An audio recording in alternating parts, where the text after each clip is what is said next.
পূর্ণিমার রাতে সূর্য ও চাঁদের মাঝখানে পৃথিবী চলে আসার সময় যখন পৃথিবীর ছায়া চাঁদের উপর পড়ে এবং চাঁদ আংশিক বা সম্পূর্ণরূপে কিছু সময়ের জন্য আড়াল বা অদৃশ্য হয়ে যায়, এই ঘটনাকে চন্দ্রগ্রহণ বলা হয়। আজকের এই ভিডিওটির মাধ্যমে আপনারা জানতে পারবেন 2026 সালের প্রথম চন্দ্রগ্রহণটির 100% নির্ভুল সঠিক সময়সূচি, কখন শুরু হবে, কখন শেষ হবে, কোন কোন জায়গা থেকে দেখা যাবে, আর এই গ্রহণ চলাকালীন সময়ে গর্ভবতী মহিলাদের ঠিক কী কী করণীয় সে সম্পর্কে। তো বিস্তারিত জানতে হলে অবশ্যই ভিডিওটি না টেনে মনোযোগ সহকারে শেষ পর্যন্ত দেখতে থাকুন।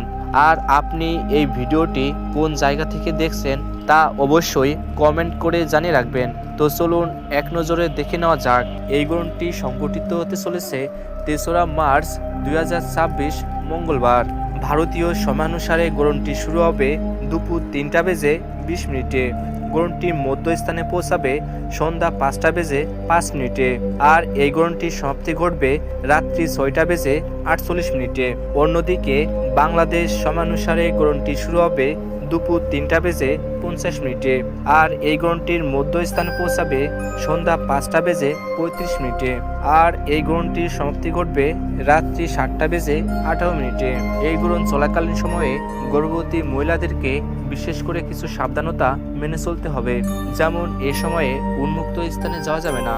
গ্রহণকে যেহেতু শুভ বলে মনে করা হয় না, তাই এ সময়ে সকল প্রকার শুভ কাজ থেকে বিরত থাকতে হবে। গ্রহণের আগে রান্না করা খাবার গ্রহণ শেষ হলে তা খাবেন না। খাবার রান্না করা থাকলে তাতে কয়েকটা তুলসী পাতা ছড়িয়ে দিন।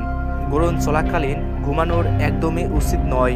যদি অতিরিক্ত ঘুম পায় তাহলে গুটিসুটি না মেরে সোজা হয়ে ঘুমানোর চেষ্টা করবেন। এ সময়ে সকল প্রকার কাটাছেঁড়া বা সেলাই ফোড়াই থেকে বিরত থাকবেন। এই গ্রহণটি বাংলাদেশ এবং ভারতবর্ষের পাশাপাশি বিভিন্ন জায়গা থেকে দেখা যাবে। তো বন্ধুরা, এই ছিল আমাদের আজকের ভিডিওটিতে অবশ্যই লাইক, কমেন্ট, শেয়ার করে আপনার প্রিয়জনদের দেখার সুযোগ করে দেবেন। সকলেই ভালো থাকবেন, সুস্থ থাকবেন। ধন্যবাদ।